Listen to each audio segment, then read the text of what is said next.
এখন under 17, under 15, under 13 এই তিনটে লিগই আমরা করছি। আর এর সাথে আমরা মেয়েদেরও চ্যাম্পিয়নশিপ করছি। আপনারা জানেন যে বর্তমানে আমাদের জাতীয় মহিলা ফুটবল দলের র্যাঙ্কিং পুরুষ ফুটবল দলের তুলনায় ভালো। আমরা তখনই ট্যালেন্ট তুলে আনতে পারবো যখন যত বেশি কম্পিটিটিভ ম্যাচেস হবে। আমার মনে হয় আমাদের দেশের যা সাইজ সেই তুলনায় মেয়েদের ফুটবল টুর্নামেন্ট অনেক কম রয়েছে। আমাদের চেষ্টা করতে হবে যেন মেয়েদের চ্যাম্পিয়নশিপ বেশি হয়।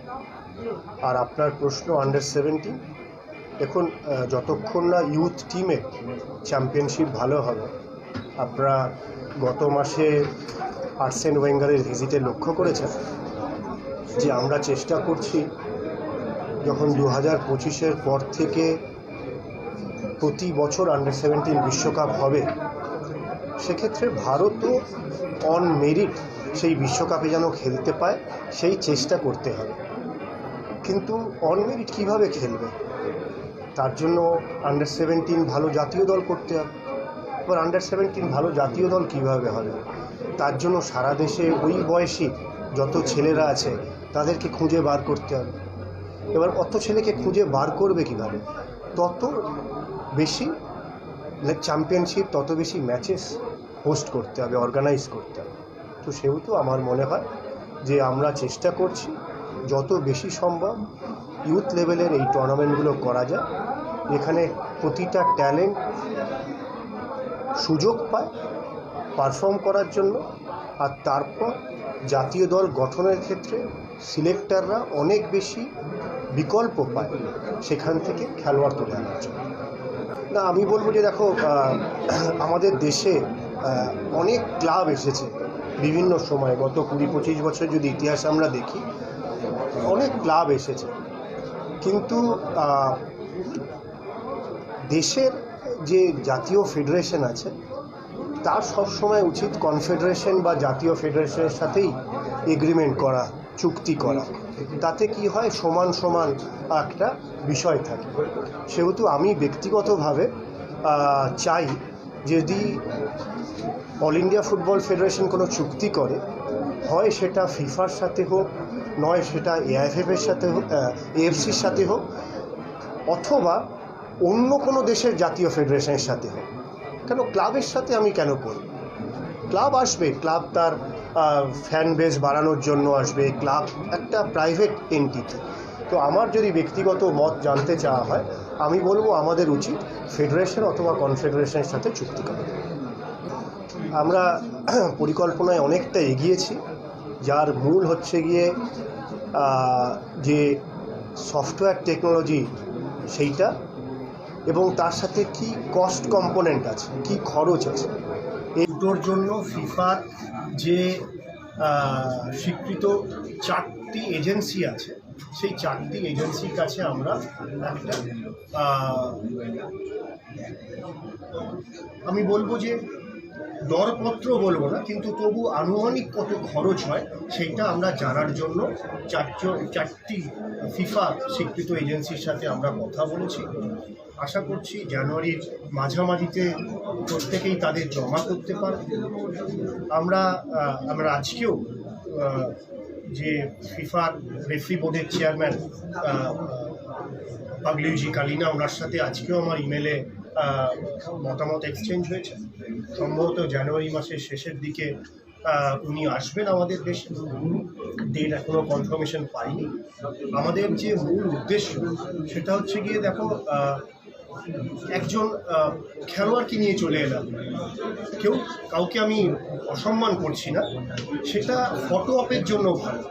একটা খবরের কাগজের প্রথম পাতার ছবি হতে পারে যদি একজন তারকা খেলোয়াড় আসে, কিন্তু আমার মনে হয় যদি জাতীয় ফুটবল সংঘের দৃষ্টিকোণ থেকে দেখা হয়, তাহলে আমাদের দেখতে হবে লং টার্মে কী বেনিফিট হতে পারে। আর্সেন ওয়েঙ্গার এলে ট্যালেন্ট ডেভেলপমেন্ট হবে, পাগলুইজি কালিনা এলে রেফারি ডেভেলপমেন্ট হবে, ভিএআর সম্পর্কে আমরা এডুকেটেড হতে পারবো। তো আমাদের সেটাই চেষ্টা করা উচিত। আজকে আমরা যদি বিদেশের সাথে কোনো সম্পর্ক স্থাপন করি,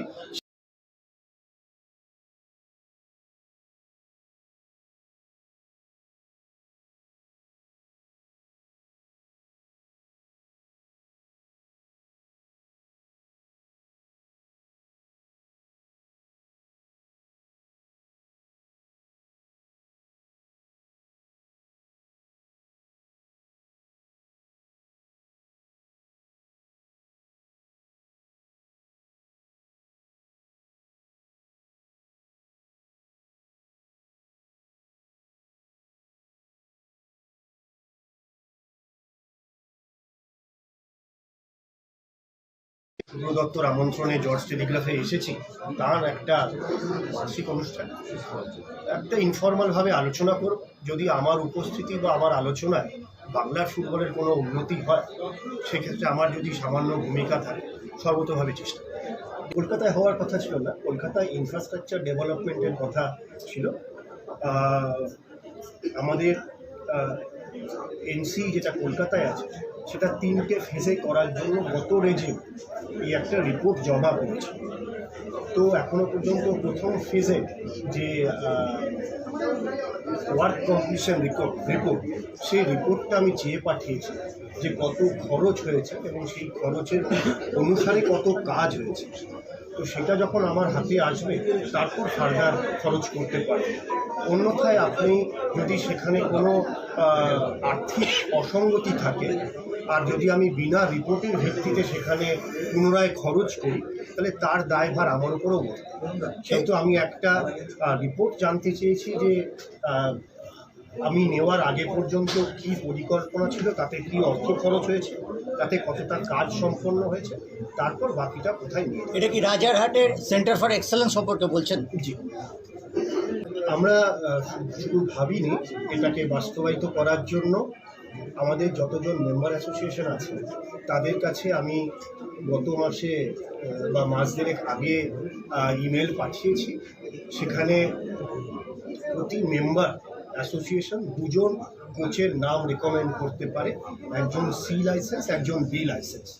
এবার তাকে এআইএফের নিজস্ব খরচে বি লাইসেন্সকে 1 বছরে এ লাইসেন্স করবে, সি লাইসেন্সকে 2 বছরে এ লাইসেন্স করবে। এর ফলে কী হবে, 36টি যে আমাদের মেম্বার অ্যাসোসিয়েশন আছে, তাহলে আপনি আগামী 1 বছরে 36 জন এ লাইসেন্স, আগামী 2 বছর